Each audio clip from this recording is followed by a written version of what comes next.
Over the years, the telecom sector has contributed significantly to the growth of the Indian economy.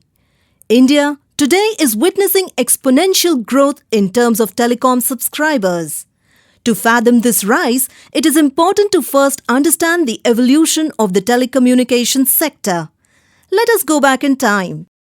The evolution of telecommunications sector can be categorized in 3 stages. The first stage, which lasted till 1990, was a period where the telecommunications sector was owned and run by the government. Telephone services in India began in a small scale with the commissioning of a 50-line manual telephone exchange in 1882 in Kolkata. This was less than 5 years after the invention of the telephone by Alexander Graham Bell.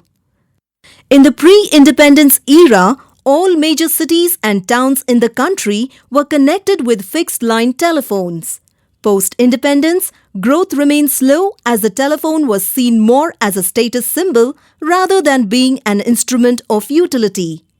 India had approximately 82,000 telephone connections at the time of independence, and by 1984, the number of connections had slowly risen to 3.05 million. It was during the state-owned era in the year 1985 that the Department of Telecom or DOT separated from Indian Post and Telecommunication Department. The DOT was responsible for telecom services in entire country until 1986. In this very year, Mahanagar Telephone Nigam Limited or MTNL and Videsh Sanchar Nigam Limited or VSNL were carved out of DOT to run the telecom services of metro cities, which included Delhi and Mumbai, and international long-distance operations respectively. The stage was set for India to enter the second phase in the evolution of the telecommunications sector.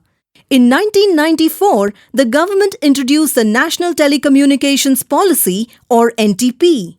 This policy clearly laid down the role of the private operators. The country was divided into different circles, which includes the 4 metros, when mobile phones were introduced. Today, there are 23 circles across the country. Separate licenses were given out for each of the circles in 1994. The circles were classified as metros A, B or C, depending upon the revenue potential for the circle. Cellular services were first launched in 1995 in Kolkata, then Calcutta.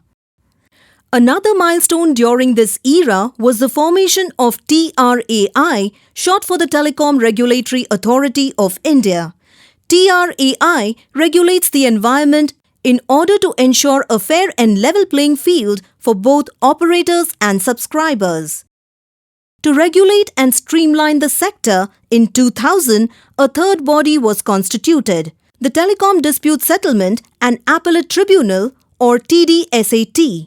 The TDSAT settles dispute between operators and the government, as well as subscribers and operators. The government also corporatized the operations wing of DOT on 1st October 2000 and named it as Department of Telecommunications Services or DTS, which was later named as Bharat Sanchar Nigam Limited or BSNL. Telephone subscriptions kept growing at a steady pace during this period. Operators brought in a lot of innovations like outsourcing of networks, focus on prepaid, etc. to make mobile services affordable to the masses. Because of all these factors, the service fees finally reduced and the call costs were cut greatly, thus enabling every common middle-class family in India to afford a cell phone.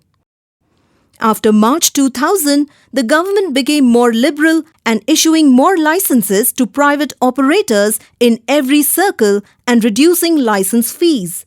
This led to a phase of profitable growth for operators. As a result, the number of telephone subscriptions grew phenomenally from 2001 onwards. This ushered in the third stage in the evolution of the telecommunications sector. The third stage of the evolution of the telecommunications sector can in itself be divided into 2 parts. The first part, which begins from 2000 to 2010, is touted as the Golden Age of Telecom, while the period from 2010 onwards is the age of redefinition. In the golden era, the number of mobile phone connections rapidly crossed the number of fixed line connections. Presently, mobile phone connections dwarf the fixed line segment by a ratio of around 20:1. The mobile subscriber base has grown from 2 million subscribers in 2000 to over 996 million subscribers as of 2015. Multiple innovations in this phase, such as calling party pays or CPP in 2003, the introduction of lifetime validity products in 2005, and the advent of 2G or second-generation network operations, which opened up the internet on mobile phones, all contributed to this. In 2005, the government increased the foreign direct investment or FDI limit in the telecommunications sector from 49 to 74%. This allowed more operators to gain licenses to operate. Today, there are multiple operators in each circle across the country. The Indian telecom market is amongst the most competitive in the world. With time, as mobile penetration across the country continued to increase, operators constantly had to evolve their strategy. This was the start of the age of redefinition. In this age as well, the industry has continued to grow.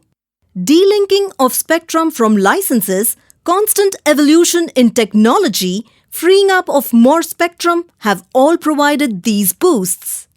A significant contributor to this phenomenal rise has been the introduction of 3G or third-generation network in 2008 and 4G or fourth generation in 2012. The advent of 3G and 4G networks, coupled with the introduction of smartphones, brought mobile advertising, mobile commerce, video calling, streaming, full movie download, live TV and multiplayer gaming to everyone's handset. Over the last 2 decades, the Indian telecommunications sector has undergone a complete transformation. Driven by various policy initiatives, the sector has grown by leaps and bounds in the recent past. As we leap into the future, one thing is for sure, the telecom sector will continue to play a pivotal role.